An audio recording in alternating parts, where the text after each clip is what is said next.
പതിറ്റാണ്ടുകളായി തകർന്നു കിടക്കുന്ന പൂക്കൈതപ്പുഴയുടെ ഭിത്തി കെട്ടാൻ 2.5 കോടി രൂപ ബജറ്റിൽ വകയിരുത്തി.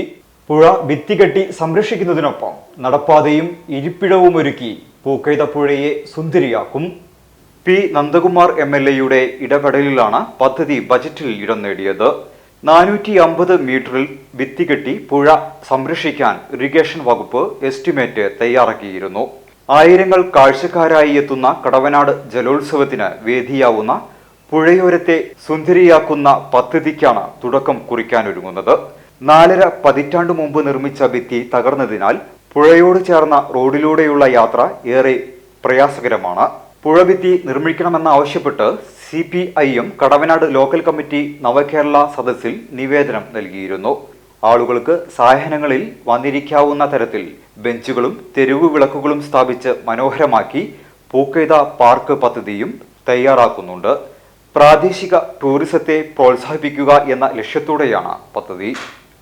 ഇന്ന് സർക്കാർ പ്രഖ്യാപിച്ച ബഡ്ജറ്റിൽ കടവനാട് പൂക്കൈതപ്പുഴ ഭിത്തി കെട്ടുവാൻ വേണ്ടി 2.5 കോടി രൂപയാണ് വകയിരുത്തിയിരിക്കുന്നത്. കടവനാട്ടുകാരെ സംബന്ധിച്ചിടത്തോളം വളരെയധികം സന്തോഷവും അഭിമാനവും നിറഞ്ഞൊരു നിമിഷമാണ്.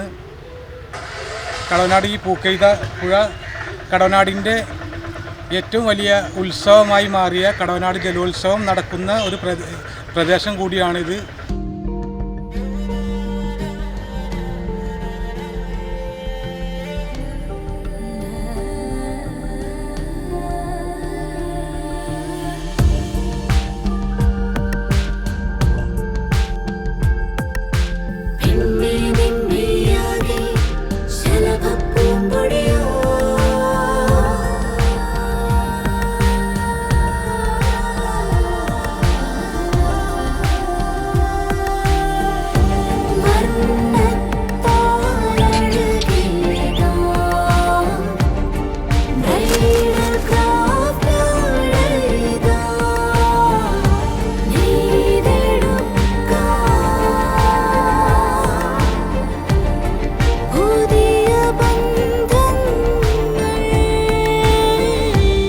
നേടെടുക്കാം പുതിയ ബന്ധങ്ങൾ.